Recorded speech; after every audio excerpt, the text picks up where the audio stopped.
Yes, Mr. Cooksall. Yes, What interest do you have in him being added as plaintiffs? Your Honor, I need to address a few issues systematically just to ensure that I'm not waiving any rights. Okay, but before we do that, can you just explain to me what interest you have in other parties being added to the proceeding? It's not a very simple answer and it will take me some time, and I simply wish to flag a couple of matters so that I'm not seen to be giving a waiver in relation to those matters. But you're not, sorry? So that I'm not seen to be giving a waiver in relation to those. A waiver? Yes, Sorry, I just didn't catch the word. sorry, in relation to those matters. The preliminary matter is that I have an obligation to raise with Your Honor that I do not think that I will be afforded procedural fairness in this proceeding if I am of the view that that is the case, and I am of the view that that is the case, and I'm primarily of the view that that is the case because of the orders that were made on the 7th of September by Your Honor and the reasons that were published first on the 23rd of August. In particular, there was a misapprehension of fact or law, both in fact in relation to the statutory provision that had been relied upon in the making of the interim order.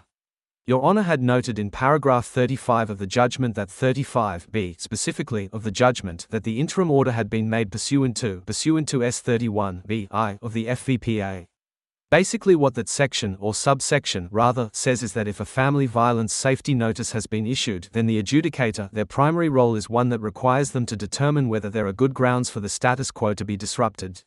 So it starts from the preliminary position of presuming that the interim order is necessary or is part of the existing circumstances and that the application is, in effect, an application to vary that order. Now, that subsection clarifies amply that it is only applicable to the first hearing of the application following the issue of the family violence safety notice. It is no longer relevant. Let's just move on. So you say that I made an error. It's a prejudgment. In my previous reasons, and that means you're not going to get a fair, there's an apprehension that I won't bring an open mind to whatever you want to say today. Not just that, it's that, and then when I pointed that out in my submissions to Your Honor.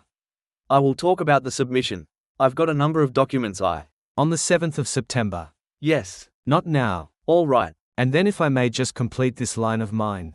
But where's it going? Yes. Are you just saying that you're recording this to protect yourself in the event that you wish to appeal other matters? Absolutely. All right. So there's an authority, Your Honor, of Johnson v. Johnson, and is it not enough for your purposes for you to have recorded as you have, your concern, and made it clear that by continuing to participate today, you are not to be taken to have waived a right to say that I ought to have recused myself from hearing matters involving you? So what I'm required to do is identify the specific issues to Your Honor, unless Your Honor has made it very clear that I would be essentially disrespecting the court by bringing up those matters. Let's just talk this through in length though. I'm not worried about disrespecting the court in the sense in terms of the court being me, right? I mean, I understand you've brought a series of applications asking that I recuse myself from hearing your matters. I've indicated that I've dismissed those applications, and you have made it clear that you either have or are proposing to appeal those decisions. We are actually in the process. In the process of, I'm just not sure if you've initiated. I was held in custody for 2 days, which was also because of the fact that I raised the matter strongly with the magistrates' court and they had to consider if defendants were allowed to raise matters. What I had said was that because the proceedings were unlawful and the court wasn't determining their validity, I withhold the court and the judicial officer personally responsible for my unlawful arrest and false imprisonment and them mandating that I attend the hearing in the event that they were wrong.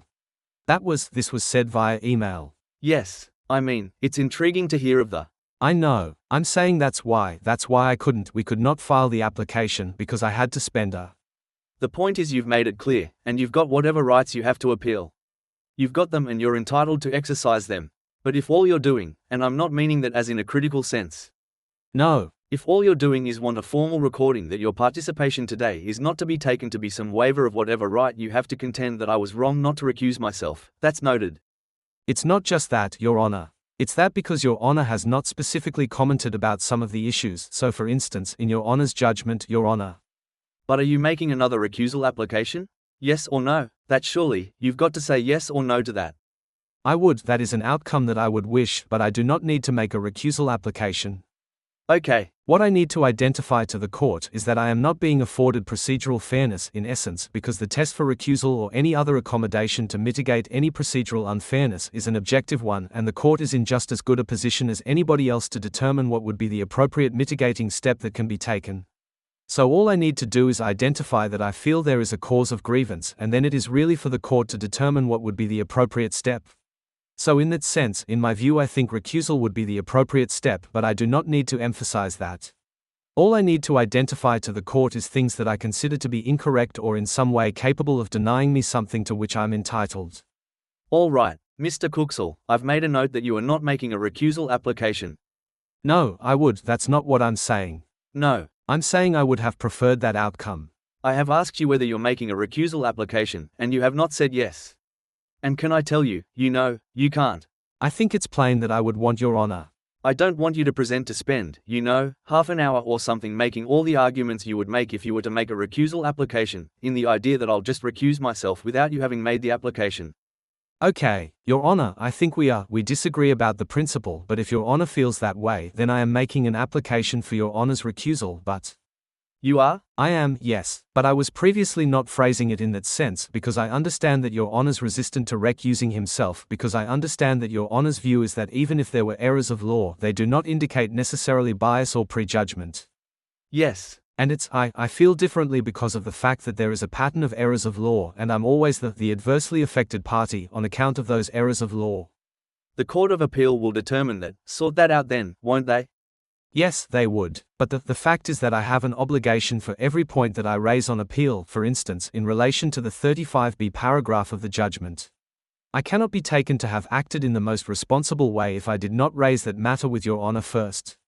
So you're now making a recusal application based on an error that I made in my decision of what date? Decisions, the 23rd of August. Well, reasons a decision. Reasons and… Is there any argument you wish to make, that you couldn't have made at any of the 3 previous recusal applications? Your Honor, I wasn't done. I was saying the 23rd of August is the first one, then the 7th of September. Yes. And then there's I believe the 23rd of November.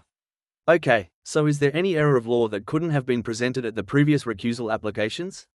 Well, Your Honor, I didn't have enough time to present all of them at the previous occasions. They literally couldn't. We're talking about 3 proceedings worth of issues, and they could never be. So how much time do you want now to present your recusal application this morning? If I could get half an hour uninterrupted, I would. I don't mean to press the point, I just want to flag them. All right, well, I think just flag them. Yes, so the first point, Your Honor. And can you flag them in 10 minutes? I'll try to flag them between 15 and 30 minutes. I'll try my best. So these are arguments that were available, but weren't presented on the previous occasions, you say not because of any failure on your part, but because… I wanted more time. You weren't given enough time. That's right. I literally ran out of time, and I don't think I was. Not given enough time. No, I don't think I was necessarily extravagant with the manner in which I… Mr. Cooksall. Used the time previously. I acted in good faith. I tried to raise all the points. There comes a point though, where we just can't keep going over the same argument. I mean, as I indicated in the reasons I gave the other day, to the extent that, there's a concern that it just becomes an abusive process. It's not really, Your Honor, because in the sense that it's continuing to apply in the hope that you'll get a different result.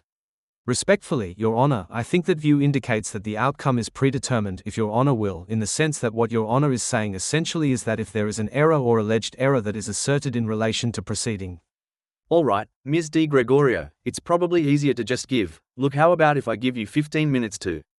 I presume. I'll try my best, Your Honor. So the first issue in relation to the proceedings, I think, is that…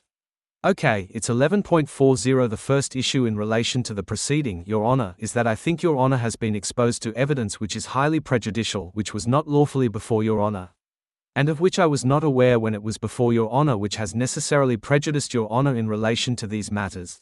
Not just this proceeding but the other proceedings as a result. That evidence is the affidavits filed by Ms. Inaz, sworn on the 20th of July. Her mother sworn on the 20th of July. Her former solicitor Luke Sinclair, which I had made an application that it be struck out and I was not heard in relation to that. Now, these affidavits have clearly influenced Your Honor's view. These are not the only affidavits. There are also the affidavits that Ms. Inaz filed subsequently. The court was not authorized in law to consider those affidavits, is my position. The court has in some instances directly quoted from those affidavits, but also the court has raised matters with me that could not have been in the court's mind naturally. One of those matters was, in fact, the removal of Ms. Inaz's parents. So on the 18th of August, when we started the proceeding, I think some good half an hour initially was taken up at the court's initiative in justifying why the parents should not be removed. There was no application before the court for their removal. What do you mean removed? Removed as parties? As parties. So, Your Honor raised with me very directly about why the court should not remove them as parties.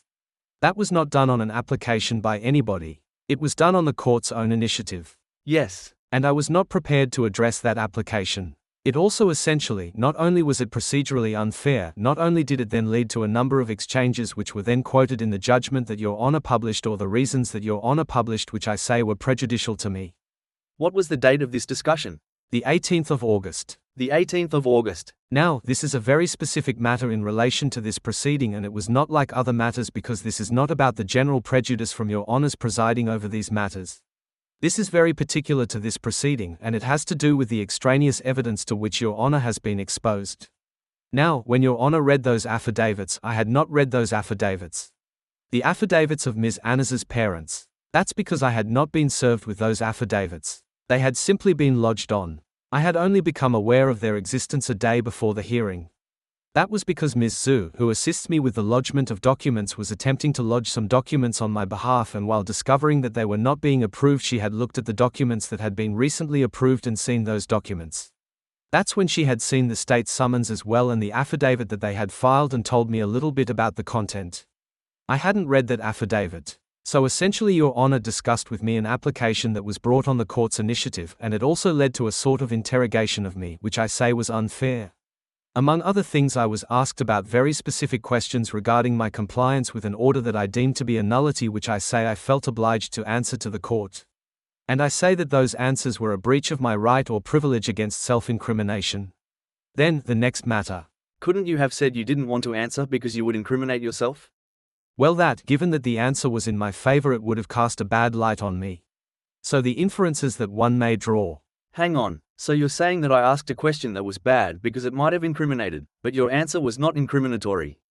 That's right. But exculpatory, and so? But it's not really about that, Your Honor. All right. It's about the fact that the judge did not consider before asking the question that. No, I think I understand. It might have extracted an incriminating answer.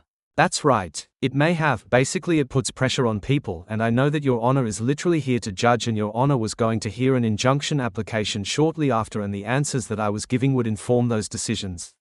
And what was the order I asked you about? So there was no order sought. That Your Honor brought. No. What was the breach that I asked you about? Okay, sorry. That was about whether or not the images had been deleted. Okay. Now, it would have been a criminal offense if they were not deleted. And you said they were? Yes. All right, I understand that point. And the time, move on, I think. Yes, the next matter is that in the judgment Your Honor raised a number of matters which were simply, I say, irrelevant, and they were extremely prejudicial. Not just to me but to my witnesses and people who would be expected to provide evidence further in these proceedings. I think they had the unintended effect of potentially dissuading them. One of those statements was about the matters that had been exhibited to the affidavit of Ms. Di Gregorio and raised in the body of the affidavit. It was said that anybody who extracted the content from Ms. Anas's phone ought to have known that this would be humiliating or embarrassing to her, and nevertheless all of that was still done. Now, the problem with that was it was a very one-sided view of the matter. Nobody had been heard in relation to that matter officially in open court. It had come ostensibly from the allegations made in Ms. Anas's affidavit. The reality is, Your Honor, that there were extensive discussions had between different members of the firm and myself in relation to the appropriateness of exhibiting the documents. Some of those transcripts of those discussions were in evidence. I would have been charged with a criminal offense if those documents had not been put into evidence. That's a fact. The police, they have, and while I'm on the subject and I hope Your Honor will take this out of my time, I wish to advise the court that the investigation has been, especially concluded. The investigation that had commenced on account of the directions that I'd followed. I've been informed now that, Victoria Police is not going to pursue the complaint of Ms. Anas any further in relation to the alleged breach. Copying her into communications? That's right. That's good news. Yes, I wanted to advise the court. Thank you. And it was also noted by the sergeant that advised, Senior Sergeant Baluk, that advised me of the matter that Ms. Anas had failed to provide the police with all the relevant documents that would have assisted them in closing the matter, so. No. All right. So let's keep moving though. Yep. So the fact is that the statement that was made, I say, was unfair to the people that had put the evidence together, because their view was that Ms. Anas was brazenly exploiting a mechanism that is there to protect vulnerable people. And by the way, I hate being. You've got 5 minutes left, Mr. Cooksall. Sure, Your Honor, I'm doing my best. Well, you've got 15 minutes. This is the fourth recusal application. Okay, but, Your Honor, this is not a civil proceeding anyway. I just want to emphasize that additionally. Yes. This is a criminal proceeding, and I don't understand anyone to be quarreling with that proposition because it's statutory, it's set up in statute, so I think because of the consequences of the matter, I should be given enough of an opportunity. So, Your Honor, the fact is that I was, in fact, a victim of family violence because Naz had threatened to kill herself repeatedly whilst she was trying to manipulate me into doing things afterward, including staying in the relationship and allowing her to stay at my house. Afterward, she essentially concocted matters against me in an attempt to prevent service of documents on her or dissuade people from commencing proceedings against her. Yes. She specifically conspired with. Mr. Cooksall, this is your recusal application. Yes. You've got 4 minutes. Your Honor, I'm raising the point that all of these matters were in evidence and the court did not comment about any of those matters. And also, not only were those matters in evidence, those are issues that have been formally raised in these proceedings and not simply sent to Your Honor's chambers in an email that doesn't include the other party. The matters that were raised in Your Honor's reasons came from matters that were not raised in open court of which I was not aware, and they were to the exclusion of matters that were properly raised in open court. It was said in the court that there were personal things taken. Your Honor, Ms. Naz is responsible for all my time files. No, I want you to identify the matters that I had, that I referred to that you say I was not permitted to refer to because they were not referred to in open court. Okay, so. I want you to list them. Okay, so the first matter in particular, this was, I think, directly raised first in the affidavit of Ms. Naz, of which I did not have a copy at the time. This is the allegation that I had issued the notice of appeal against the decision of Judicial Registrar Baker vexatiously to embarrass the first 3 defendants.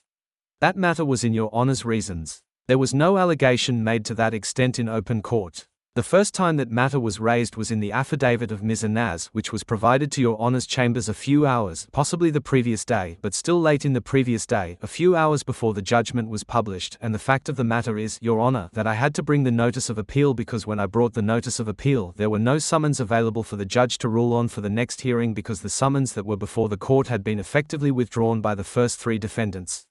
Your Honor also did not mention that in the judgment. So what paragraph did I say that I said that the notice of appeal was issued vexatiously to embarrass the 3 defendants? I'm just bringing up the. We're talking about the 23rd of August decision? No, the 7th of September. The 7th of September, sorry. So what proceeding is that in? This proceeding. What did I decide in that proceeding? I just can't see it. I've only got the August one. It was the costs matter. The costs. And the abuse issue was in relation to. Sorry, yes. I've got it in the costs, yes. So, Your Honor, there's a synonym of embarrassment that's used, but just so it's paragraphs 11 to 14 of those decisions, and it said that, first, as noted above, it was an appeal, so this. What paragraph are you reading from? Paragraph 12 right now. Your Honor, these matters were raised in very similar terms in the affidavit of Ms. Naz. That was why. No, where have I said that the appeal was used for the purpose of embarrassing the defendants? So, subparagraph E. I think it must be the last sentence.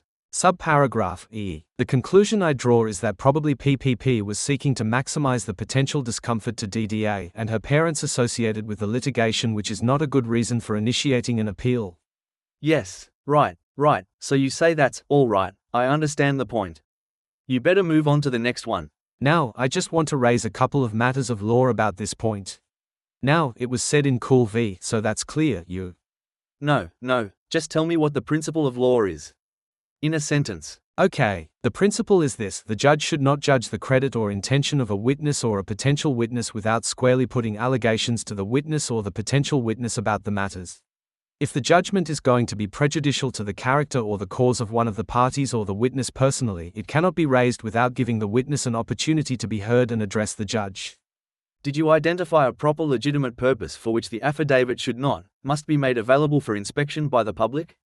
Sure. No, did you? I did. What was that? I repeated, it's. My memory is that you said it wasn't fair because your affidavits are available for inspection by the affidavits that say bad things about you were available for inspection by members of the public, so things that say bad things about you are available for inspection by members of public, so things that say bad things about her should be available for inspection.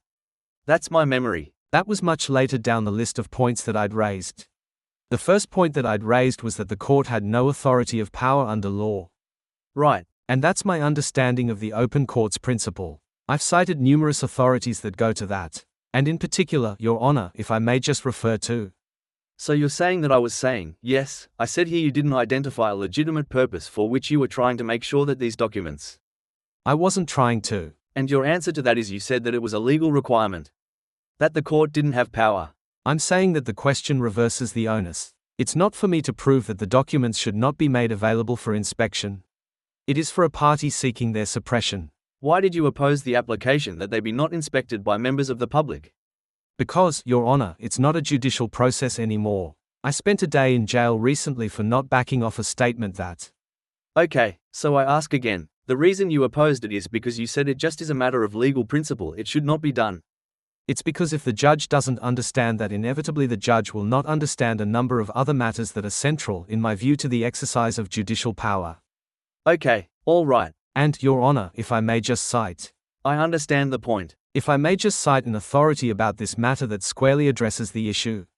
It's so the matter was raised in John Fairfax and Sons Limited v Police Tribunal, New South Wales, 1986, 5 NSWLR 465, and essentially what was said is that the courts are required to conduct their affairs openly, and especially what evidence is being considered, what submissions are being put, because everybody should be able to judge whether the adjudicator followed the right course. All right. They cannot judge that without seeing. All right. Better move on, Mr. Cooksall. I think I understand your point here. And then when Your Honor went into the practicalities of the matter, I then raised that a practical consequence of that is that the court is saying that certain kind of embarrassment is more important or prejudicial or worthy of protection than certain other kind of embarrassment. And I think that's not really the court's role. Right. And so that was. All right. That's 5 points I've noted down now. How many more? But, Your Honor, I think the larger point is that, yes, I know. The larger point in that is that the order does not specifically, so I have put to the court that this is why I had sought the affidavits to not be the subject of a suppression order, effectively. It's also worth mentioning that there was no application before Judicial Registrar Baker. Ms. Cooksall, I'm not dealing with the merits of whether these, I'm not going to deal on your recusal application again with the merits about whether these affidavits. It's just what I'm saying is that. You're wasting time. What I'm saying is that the conclusion that PPP was seeking to maximize the potential discomfort to DDA, I think, overlooked the reasons that I had given, a number of them, and it also did not mention, for instance, that this was the purported reason given by PPA for why he had sought to do it, but I ultimately rejected his explanation on this basis to conclude this. And I think in that sense it was especially unfair because this was actually quoted before the magistrate to get a purported final order. Right. And it also was used by Magistrate Williams. These matters were cited in the judgment or the reasons of Magistrate Williams, these paragraphs, to deny me an opportunity to cross-examine Ms. Anaz at all. His Honour's position before His Honour became familiar with Your Honour's reasons. So what's the point of that? You're wasting time telling me that. I understand that it might be important to you, and it shows you that this had some significance, but the question is whether it means that I'm going to be biased. No, it's that it was not an unreasonable matter to foresee, or I'd say that it was a fairly foreseeable matter that if a judge of the Supreme Court publishes things, people will rely on them. Right. So that was that. And the other matter, Your Honour, was that during the hearing on the 18th of August and then again on the 3rd of November, there were a number of matters that Your Honour had identified which went to Ms. Anaz's credit or adversely assessed her credit. None of those matters made their way into the judgment. For instance, it would have been, I know that there's one mention in the 23rd of August reasons that there may be issues with her credit because on one occasion she said that the police did not need to come. The problem with that was the police only came on one occasion. All right, I've made a note that Ms. Anaz's credit issues were not referred to in the reasons. For instance, the alcohol one was a very big issue. Okay, that's the 6th point. Yes. What else? So her credit issues were not mentioned, and then the point is that I, Your Honour, had rejected my offer of undertaking on the 18th of August. I had offered an undertaking to the court to essentially comply with the requirements of the interim intervention order except for the service requirements in relation to court proceedings if the court were to waive the injunction. And I had said that because I had told the court that. So you're saying you offered that if I meant that the interim order, if you granted an injunction, failed, if I did whatever I had to do to say that you weren't at law bound by the order, you would give an undertaking to comply with it. I had offered an undertaking in return for the injunction. Yes. I was seeking an injunction from the court, and I offered an undertaking specifically to destroy the images once, so I had destroyed the images that were in my possession. I'd informed the court that there were some computers in the possession of Mr. Rapke or the LSBC now. All right, So you say you offered to, you said, set aside the order, I'll comply with it anyway, and what? Not set aside. Injunction. I was seeking an injunction that day. Injunction. All right, so tell me, and I didn't deal with it. You didn't even address that. On the balance of convenience.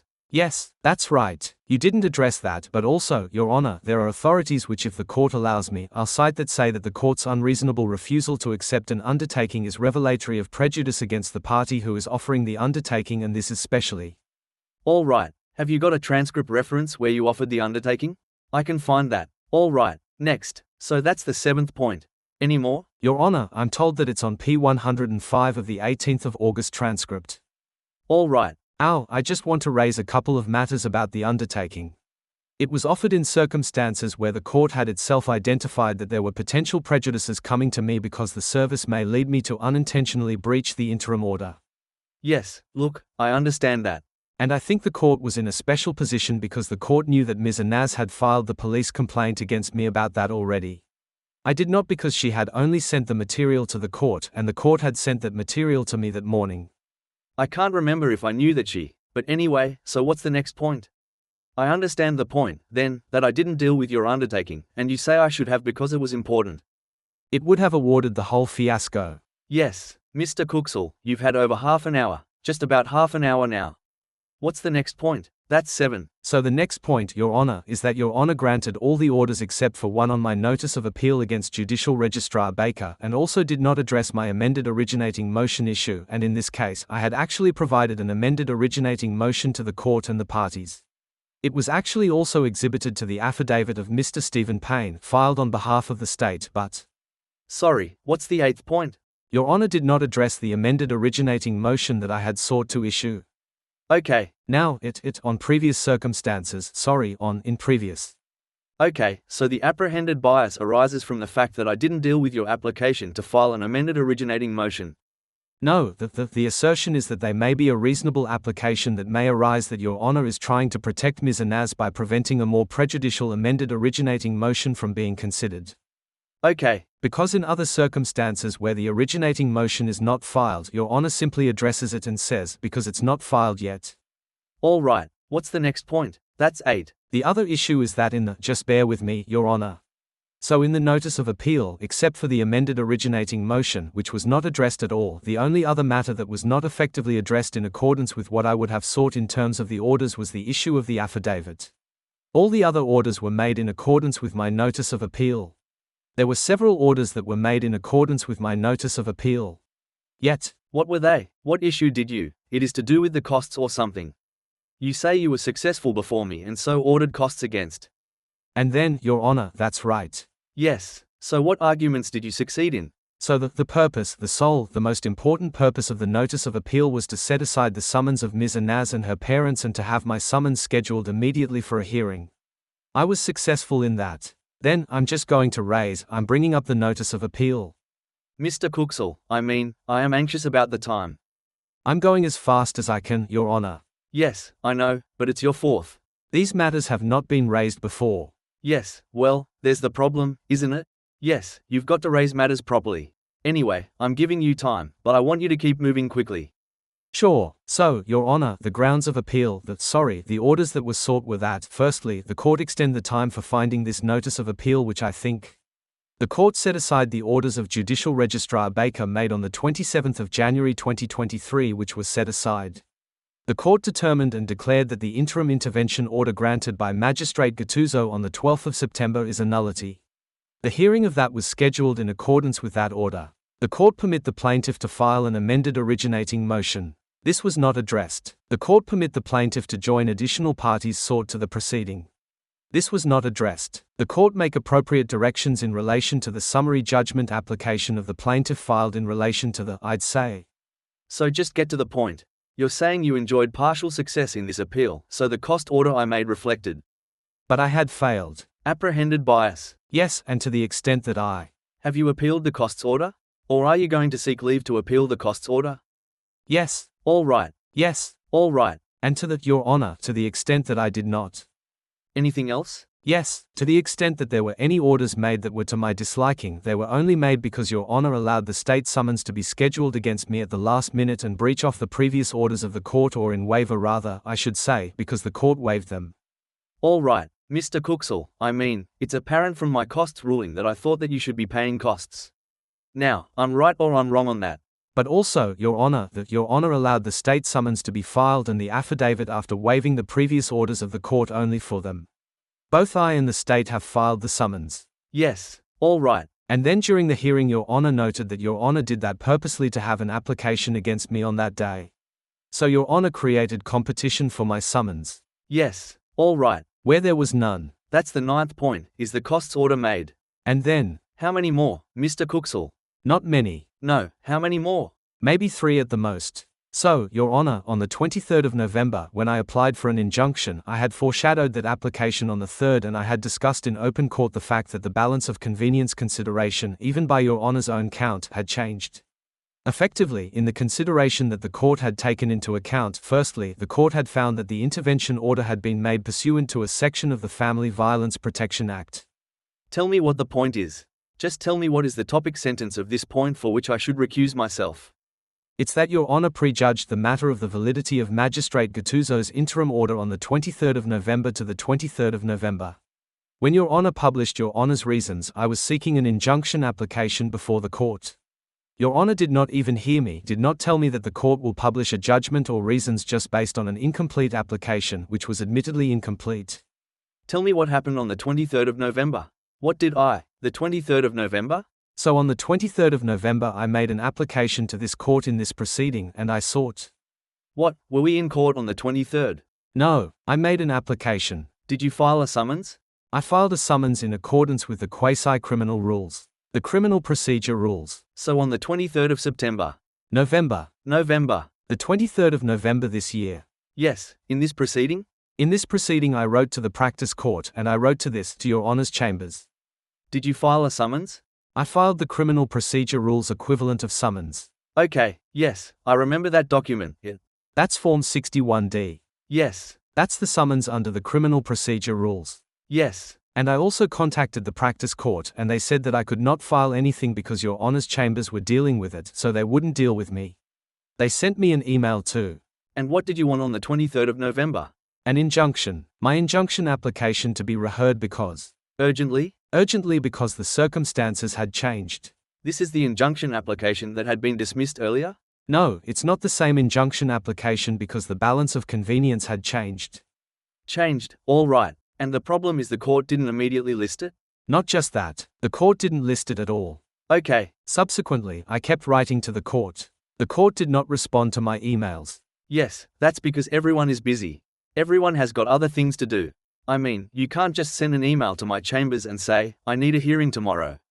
Your Honor, I wasn't heard for 3 weeks. That's all right. I mean. No, but I have a right to be heard urgently. The practice court won't take my. No, you don't. You don't have a right to be heard. No one's got the right to have the court just convene when they require it at their demand. No, Your Honor, a court of equity has applicants have a right to be heard in relation to injunctions immediately, well, as soon as possible. Subject to court's administrative ability to deal with things. Your Honor, 3 weeks. 3 weeks. Yes, all right. And also. All right. So you say that there's prejudice because you put that document in and saying that you want to renew the application for an injunction on different material. Not, I wouldn't say renew the application. That implies that it's a rehash of the same application. I wanted to apply for an injunction against the order that was present. Okay. And, Your Honor, I must emphasize this. I did not to go through Your Honor's chambers. The practice court forbade me from going through the usual process. All right, so that's the 10th point. So, any more? Yes, that not only that the application get refused, but there were reasons that were published, I'd say, in a manner that was contrary to the law in the sense that injunction applications cannot be decided administratively. They have to be decided after an open court hearing because it's part of the most equitable jurisdiction. The application was decided administratively and there were reasons published. The reasons were then used by Ms. Anaz. This is the reasons on the 23rd of November? That's right, and the reasons indicated that I had no prospect of success in the application for injunction. Yes. And, so have you, right? I think that is as strong a prejudgment as it gets because what it was a decision not to list it for a due hearing. No, but, Your Honor, in the reasons Your Honor said that one of the reasons why not granting an urgent hearing is justified is that I have no prospect of success, and Your Honor said that after listing the submissions of the 7th of September and the submissions that I'd filed on the 23rd of August. Okay, all right. As having been considered. All right. So that document implied that the material that I would rely on. This is where the magistrate hadn't yet decided whether or not to let you cross-examine. Yes, but. Look, your concern was that, unless there's an injunction, he won't let me cross-examine. No, he wouldn't let me cross-examine her in person. In person, yes. But after this. The magistrate hadn't yet decided. Yes. All right. But no, he had strongly indicated that he would grant the application for remote cross-examination. I understand the point, Mr. Cooksall.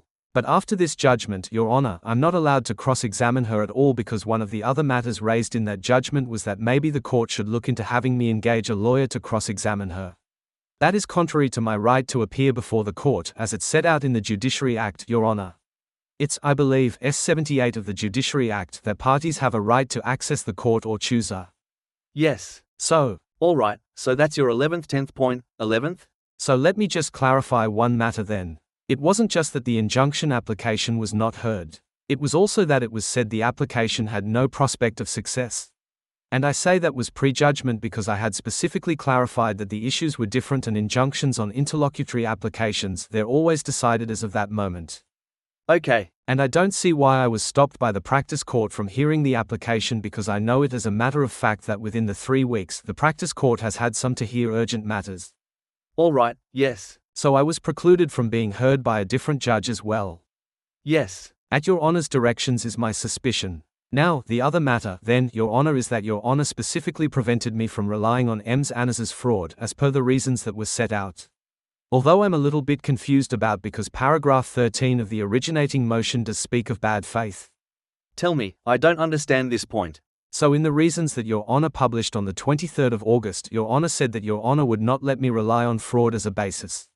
Initially, the matter that would be decided by the court in relation to the proceeding being a nullity, Ms. Annes's application or police's application for an intervention order on her behalf being a nullity. Your Honor said that at the hearing of that application, it must be typical error of law sort of application where fraud may not be relied upon. Where do I say this? Let me find you the page. I'm just going to bring that up, Your Honor. I feel like, you ended up making this application because I said I had written down that you hadn't made the application. Your intention was just to raise all these matters without making an application and then invite me to recuse myself of my own motion, was it? Yes. All right. I don't think I was not transparent about that. No, that's all right. I thought Your Honor would prefer that in terms of courtesy. All right. Well, that just ends up, so regardless of whether you formally applied for recusal motion or not, a substantial amount of time would have to be dealt with these matters. I appreciate that, Your Honor, but. All right. Which paragraph are you complaining about in my the 23rd of August decision? It's in, I believe it was in the disposition and orders section. Okay, 77 paragraph on P23. It seems to be appropriate that I also make orders that provide for the hearing of PPP's originating motion to the extent that it is limited to an orthodox claim for judicial review of the making of the intervention order by the Magistrates Court on the 12th of September 2022 at the same time. Yes. And so, Your Honor, I think that created a number of issues for me in the sense that because the Magistrates Court is an inferior tribunal, if there was fraud perpetrated upon it which was relevant to the decision being made, then the order is, in fact, a nullity. Now, in saying that, I must say, I'm not sure whether it was the intention that the manner in which Your Honor has currently listed the matter before Your Honor does not achieve that effect. I thought we were just hearing paragraph 13 and the idea. Yes, but bad faith is a part. Which you're sort of arguing is focused on what happened in the Magistrates Court. Not arguments focused on the fact that Ms. Annes is a liar, therefore the order should be set aside. Your Honor, it is because His Honor, Magistrate Gattuso was affected by the affidavit. When we get to it, we will deal with it. If we get to it, if I don't recuse myself. Yes. So, Your Honor, bad faith, but let me just clarify this. I want to clarify that I think Your Honor has not affected the intention expressed in 77. Yes. In that Your Honor did not exclude bad faith, which is relied on. I certainly don't excuse bad faith, if you could establish that the magistrate acted in bad faith. No, that's not the intention. All right, we'll cross that bridge when we come to it. You want to say that Ms. Annes acted in bad faith, therefore the No, it's magistrate who wasn't, if the magistrate acted entirely lawfully, but because a witness before him was infected with bad faith, the order should be set aside. Anyway, I'm dealing with the recusal application now. This is no. To clarify, I am saying I'm not alleging that Magistrate Gattuso had a bad intention.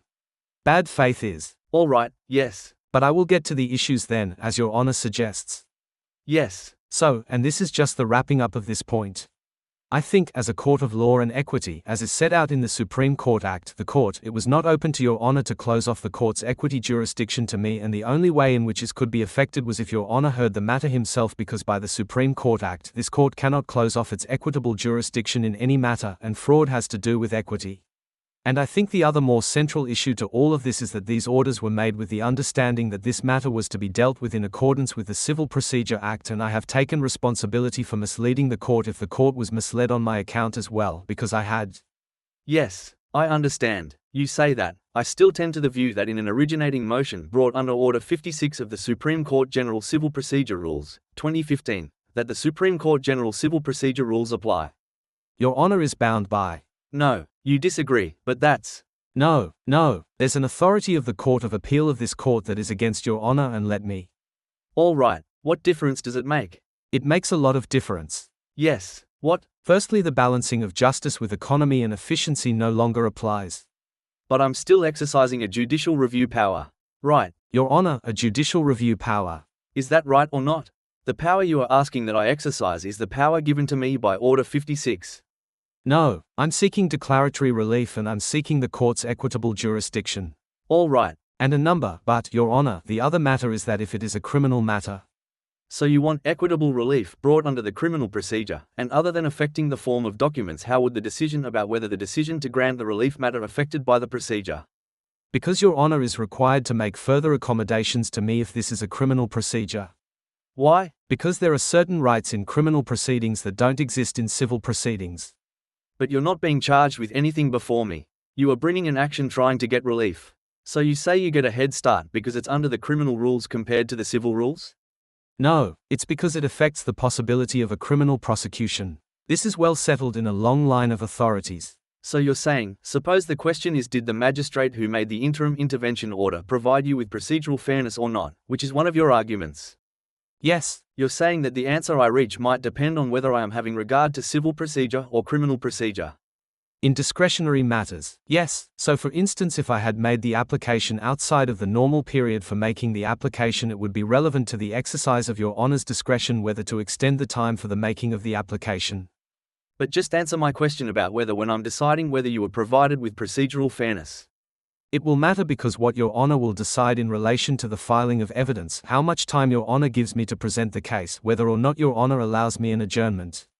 Well, you better at some stage, if you're ever going to rely on this in any substantive way, provide me an authority that says in a proceeding where somebody is seeking declaratory relief or judicial review that have a better right to get adjournments than if the criminal procedure applies than the civil procedure applies. Your Honor, I can present authorities that say evidence. And I'm not interested in authority that says if somebody is charged with a criminal offense, opportunities should be given to them as best as possible to adjourn things if necessary. No, so I think. Anyway, we're wasting time. No, but Your Honor, addressing first things first. If I may take Your Honor to Clarkson and. No, I'm not interested in going further into this question of criminal versus civil procedure in this recusal application. I just don't see how it matters. Okay, all right. I think it's relevant to the extent that it contextualizes the orders that were made and whether the court should be. All right, well, I'll tell you, I thought I was treating the matter as if it was governed by the civil procedure rules. I might be right, I might be wrong. I was too. All right, now, I don't think that means I should recuse myself. It's not that, Your Honor, I'm saying that. So let's move on to the reasons for which you say I should recuse myself. The only matter in which it is relevant to the recusal application is whether, after having formed that view, whether Your Honor was flexible about changing it in light of the authorities that were presented. Okay. That's the only manner in which it's relevant, and I have, I think, been very transparent about the fact that I raised a number of civil procedure matters myself. Yes. So if anyone misled the court, I was. So that's 12 points. What was the 12th point? Inflexible re-criminal versus civil procedure. Inflexibility in changing the mind that Your Honor forms initially. All right, that's 12. That, I think, is the essence of the application. All right. If I said something, it would be. Is that the end of your application for recusal? Yes. Thanks. Now, I'm just going to reserve on that for the moment. But tell me what interest you have in supporting the application by Mr. Ansell and Ms. Zhu to be added as plaintiffs. So, firstly, Your Honor, I don't just want their addition. I want to bring new claims against Ms. Anaz and her co-conspirators, allegedly, on the basis of the new evidence that's been discovered, and Ms. Zhu had previously said that the items she identified were not exhaustive. What claims do you want to bring? What new relief do you seek? Any? Okay, that the Legal Services Board assisted Ms. Anaz in achieving the intervention order by influencing the operations of the magistrate's court. It is on the transcript of the. You want a declaration are you talking about? Yes. A declaration that the board assisted Ms. Anaz in achieving the intervention order. Yes, or compromised, they wrote to magistrate. It's on the transcript of the hearing. They also wrote to the magistrate's court in relation to the proceeding. So they interfered with the process. They interfered with the process. By communicating to the magistrate. All right. They directly wrote to the magistrate who was hearing the matter. All right, so you want to put in that claim? I want to put in that claim. But, Your Honor, there's more. The recently discovered evidence has demonstrated that the Legal Services Board has been contacting informants in various legal proceedings to essentially collect all the investigative material, and I use the term only in the formal sense, not in any practical sense, that they have collected against me to be passed on to the Legal Services Board. There is no lawful justification of it. Is it unlawful? Absolutely, and it is actually a criminal offence under the Victoria Police Act. So it's unlawful for the Victoria Police to hand information to the regulator if they think there's information that the regulator would be interested in performing its regulatory function. They must have a lawful purpose. And suppose the lawful purpose is to assist the regulator in performing its regulatory function? If it is that, then there are very formal processes through which that can be achieved. The manner that was adopted was not compliant with those processes, firstly. But secondly, the Legal Services Board could not have a lawful purpose in collecting evidence about why someone alleges that a company that I own has improperly withheld the delivery of the goods. Yes, it does. Surely, if you're somebody who's going to be owning law firms and… Your Honor, that's… Isn't that what they're dealing with? The VLSB? No, they don't get to test people's character. They are very specific. All right, I understand. You want to raise claims about their involvement in information gathering. No, I wasn't done, Your Honor. That was the first thing. But, let me clarify. The ostensible purpose for which those documents were sought was an investigation into whether or not I had been engaging in unqualified legal practice. That's the investigation that the LSBC. Yes. No, but, Your Honor, I'm not done. So the other part of this argument is that Ms. Anaz is aware that the LSB is collecting these documents. Why do you want these declarations? For what purpose are you seeking the declarations? Because they're determinations of the truth. That's how justice is achieved. Yes, but on a previous occasion you indicated to me that there was a benefit in making the declarations because they would then form the basis of subsequent proceedings. And again, I think that matter was, with due respect, mischaracterized because when Your Honor asked me that question, the first thing I said was, because it's just. Yes. Then when Your Honor pressed me about what material benefit could you get, then I identified that as a potential material benefit. Yes. I'm not sure if you weren't, you didn't embrace it a little bit more than that, but we can look at that transcript. Is that part of the purpose for which an injunction should go if you can establish these things? If an injunction is granted or a declaration is granted, it will be used for every potential purpose for which it could be utilized lawfully. So why are we in this process where you bring an originating motion just seeking declarations in a whole lot of different areas, so that they can be used in some later proceeding? No, that's wrong. They're not sought specifically for that purpose. They're sought because this is the most convenient way of accessing justice at this time.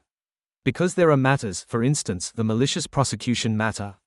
Yes. The tort case. Is there a malicious prosecution proceeding on foot? No, but, Your Honor, what I'm saying is that. Well, wouldn't that be the best area to decide whether there's been malicious prosecution? In a proceeding for damages for malicious prosecution. Not really, because the elements that the court has to consider are the same, but the fact is that earlier, when the judicial review proceeding was started, Ms. Zhu and I both were precluded from raising matters in tort because the matters may not be concurrently raised. Whereas the judicial review proceeding is part of the same proceeding. But the judicial review proceeding is directed at making orders setting aside the exercise of powers by administrative bodies. That's right. Right, so. That includes the use of powers that have been affected by bad faith. Yes. But along the, yes. I'm not sure about this notion that you can run an origination motion proceeding. I know we're not dealing with it today, we're just dealing with paragraph 13. But it might be something that's raised in the strikeout stuff. Saying that you can just, if you've got a beef against somebody, you just file an originating motion and try and get a declaration saying that they've done the wrong thing. Your Honor, Chief Justice French. If you've got a damages action against them, bring a damages actions against them. No, Your Honor. Chief Justice French wrote an article called Homer Simpson's Remedy. Is there anything that declarations cannot do? Yes. And His Honor specifically highlighted. Well, there's a question about whether they can be done, or whether it makes sense for them to be done. And His Honor then identified that it would be unjust for a court that can award a declaration to refuse to award a declaration when there was no higher purpose to not award it. If you want a declaration that a criminal proceeding has been maliciously commenced against you, why would I make a declaration like that? Even if I thought that were the case. Because I have a right to. In an originating motion process? Why wouldn't I say, I exercise my discretion not to make an order like that because that is an issue that is best determined a proceeding for malicious prosecution? Because the High Court in Sankey v. Whitlam said that Your Honor would be wrong. Okay. It said that a party has a right to a declaration if the proceeding is being commenced maliciously. And there's another authority, Your Honor. This is exactly on the point. It's Wandsworth London Borough Council v. Winder, WINDER. WIND. DER. Yes. 1985, AC 461. What happened in this authority was that the council sought to raise rents against the tenants. Yes. And, essentially, some people thought that it was unjust and they refused to pay the rent. The increase, ultimately, notices to vacate were issued and subsequently, proceedings were commenced in the low court. In response, the tenants brought judicial review proceedings to say that their actions had been unlawful in the Superior Court, and then the council filed for an abuse of process matter because the matters were being currently heard in the low court, and they said that the appropriate venue was that. I think it was the Privy Council of the House of Lords ultimately declared that if a person uses any legal means available to them to remedy something that they consider to be injustice, it cannot be an abuse of process. All right. All that they're doing is using the most convenient. I'll have a look at Wandsworth, 1985, AC 461 in due course. I asked you why you were supporting, or how you were supporting the application of Ms. Zhu and Mr. Ansell to be added as plaintiffs. I'm supporting their application because, firstly, the disruption that Ms. Anaz has perpetrated, which has been essentially attributed to me, but the matter of fact is that when she was employed at the firm, she raised complaints of bullying against other people, and I was the person starting. No, this is not an answer to my question. I'm saying she raised the intervention order application to, essentially, stop everybody from commencing proceedings against her. But what does their presence in this proceeding add? Do they add anything that benefits you? That you don't have, you can't present anyway. Yes, it does. It allows the joint plaintiffs to raise matters against her that are in addition to the matters that I can raise. For instance, the breaches of the Corporations Act that Ms. Anaz has committed to act in the way that she has. There are specific breaches that arise from her duty to Mr. Ansell that are in addition to the breaches that I can lay claim to. But, in effect, all of them say the same thing. That she was trying to disrupt the proceedings. Now, the other benefit that I get off from their inclusion is that Ms. Anaz has frequently sought to discredit these proceedings as a means for me to perpetrate family violence against her. Whereas what these proceedings seek to do is effectively seek a determination from the court that the family violence proceeding itself was an abuse of process to disrupt the claims that the firm may have had against her. Which, by the way, she's put into evidence herself. All right. So, anything else you want to say in support of the application that they be added? If I were to accede to that application, what would happen immediately? So, Your Honor, irrespective of their application, I am making an application on new evidence to join additional parties and claims. Yes. I have decided to dismiss Mr. Cooksel's application that I recuse myself. It's the fourth application brought in recent times. No significant material was relied on, or arguments put that could not have been presented at earlier applications. I do not accept his contention that he was not afforded sufficient time on previous occasions. But in any event, putting that to one side, nothing said by him could cause the fair-minded lay observer to consider that I might not bring an impartial mind to the resolution of the issues in this case.